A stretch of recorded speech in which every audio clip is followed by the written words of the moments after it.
Chris, and this is my Honda EV6010 RV generator video. So I just got this X-Snap-on truck about a week ago, got it running, and it also came with this. Now, the guy said it runs. You always want to ask as many questions as you can. That's all he said, that it used to run. So I am not a generator technician or a mechanic, so watch this video at your own risk if you're going to try the things that I do in this video. All we're trying to do right now is get this thing started for the first time. So my rule number one when I work on something this old is I don't trust any existing wiring or anything. So this is actually connected to a battery on the other side. This is where it goes and powers the vehicle. I'm not going to trust any of that stuff. We're going to test it out here on its own, make sure it can run, and then we can start hooking back the other stuff up to make it run in the vehicle. Let's get started. In the summer in Houston, Texas, and that fan is staying on this whole video. First thing, we need to pull it out. So these are the tracks that roll out. You can see there's like a bolt right there. This side had this little tab blocking the track from sliding out, so I just flipped it around.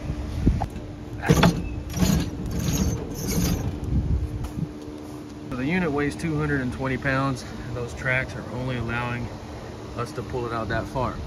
So the reason everything's always dirty in my videos is because this is a real life project. This is not a staged YouTube thing that I went out and bought.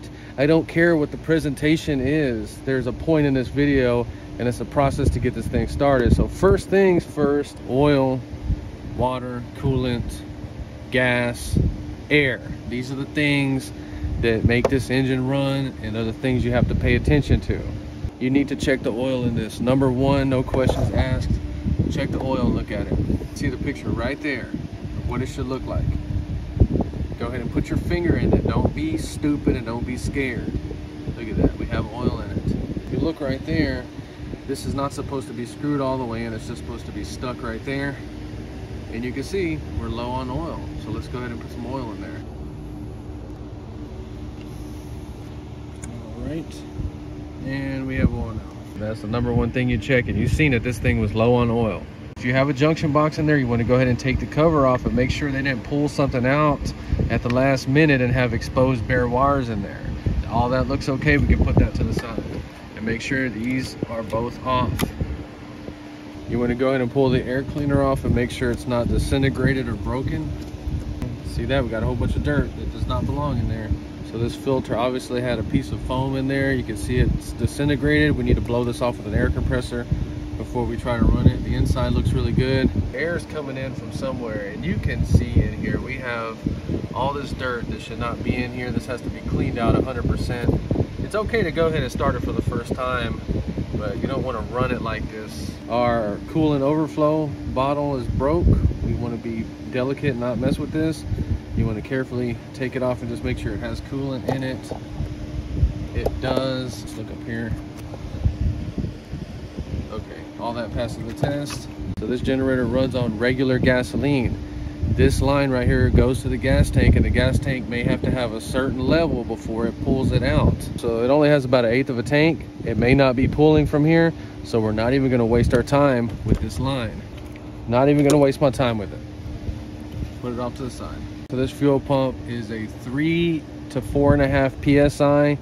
For some reason, that range, no matter what brand, is going to be $60 and above. If you do not use the exact fuel pump pressure recommended, you can overpower your floats and flood your carburetor, or at high RPM or high load, you can starve the carburetor. So you want to get the correct range, 3 to 4.5 PSI. We're gonna check it and make sure it has the right one on there. It has a fuel filter, flows in the right direction, and there you go. That's the Honda replacement brand. Honda wants $200 for this, but you can find this one right here for about $60 to $75, $80. Splice is in it, so it's been replaced. Even the ground wire has a splice in it, and you want to make sure the ground is connected. Unless the pump is bad, we're not going to mess with it. But whenever the engine is cranking, you're going to feel it. You can kind of feel it pulse a little bit. And if you take the lines off to check it, it's going to squirt like that. It's not just going to be a straight stream. It's going to go because it's pulsing. Just so you know how to check it. About a 2 feet long 3/8 line. Go get you some brand new fresh gas. So whenever you're using a gas can, there's the issue of setting it on the ground. Some fuel systems are set up to where the gas level is about in the same range. The gas tank of the vehicle sets up about right here. So just consider stuff like that if your gas isn't being able to pull up in there, elevate the gas tank. We're gonna try it down here. So we got the hose there, we're going in the bucket, ready. So this generator is connected to a battery. And if you look right here, we have the heavy gauge cable from the negative connected right there. And if you look right there, the positive is covered up right there. It says it right there, battery, and then ground right there. So me personally, this is unknown to me. I'm gonna go ahead and take those off. Removing the battery cable, but this right here stays. That's the ground to our fuel pump. So we're gonna be using a car battery to test it. So I have some car battery leads right here. You can use jumper cables or whatever you have. Just showing you what I'm using. You might want to take a wire brush.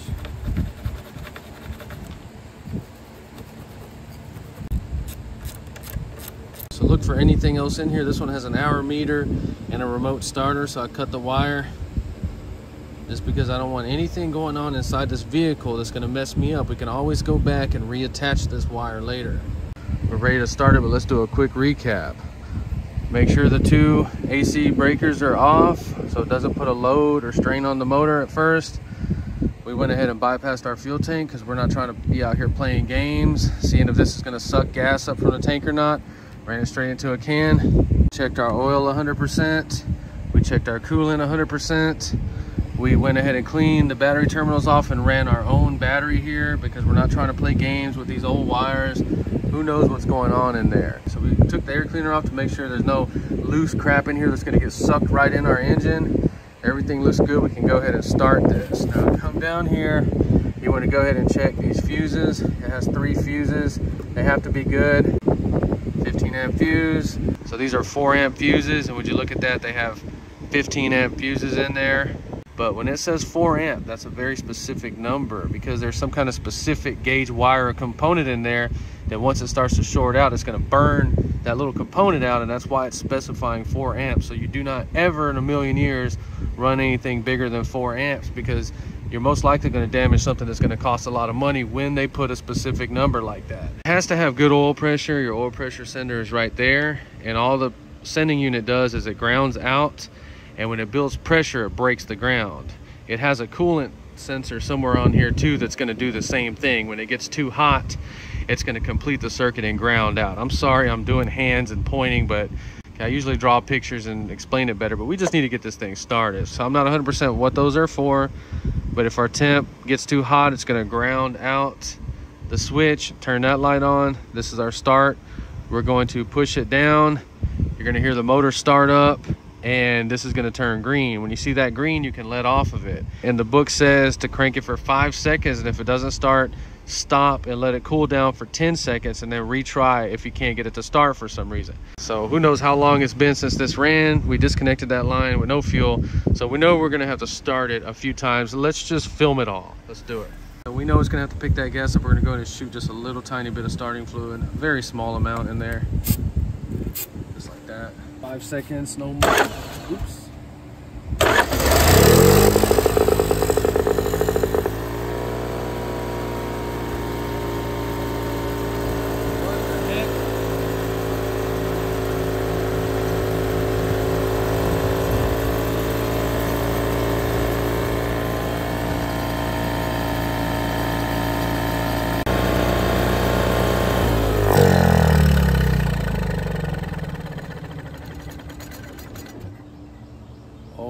Okay. Well, there you go. Started right up.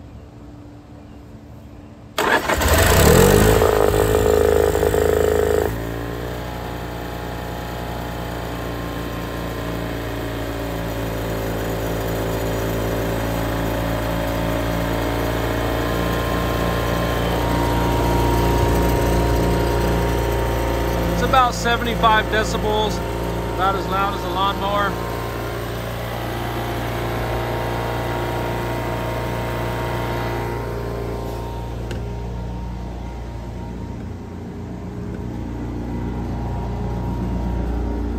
See how loud it is inside the truck. Now this is a fully insulated with R13 Yeah, you can kind of hear it and you can feel it vibrating through there.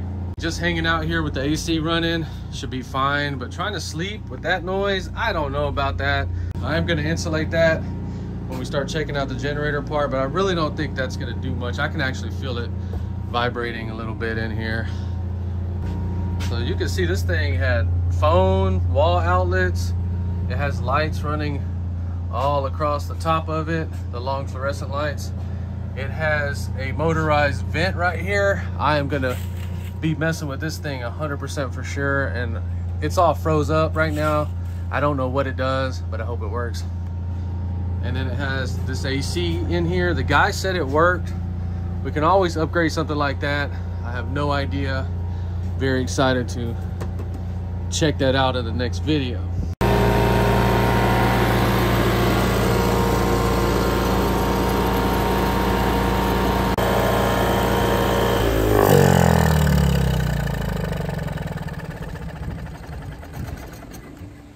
Sounds really good to me so far. We had a 15 amp fuse where it should have been a 4, so I am not even going to try to mess with that right now until I get a 4 amp fuse in there. That's actually a very bad sign. Hopefully nothing screwed up on the generator part, but I can tell you right now, if we would have used that factory fuel line and those factory battery cables, there's a high possibility that we would still be out here trying to get this thing started. Bypassing that kind of crap, cutting this unknown wire off that controls who knows what, we freed the generator into its own little area and we're able to get it started. And they sell a lot of parts for this thing, but they are very, very expensive. There are a few parts that you can cross-reference to different companies, like the fuel pump. This reservoir is not one of those. I'm gonna go ahead and look over this generator real close so I can make one order. I'm gonna go ahead and order an oil filter. They're about 16, 40 or 50 for that overflow tank. And I'm probably gonna pull it out, look at it a little bit closer. We're gonna clean this thing up 100%, and then we're gonna have another video on it when we're going through the charging part. In that video, we're gonna do whatever we have to get this thing charging, because that's why I'm messing with it in the first place. So if you're interested in this generator, subscribe, because we're gonna have more videos on it. Other than that, if you enjoy, please like and subscribe. Thanks for watching.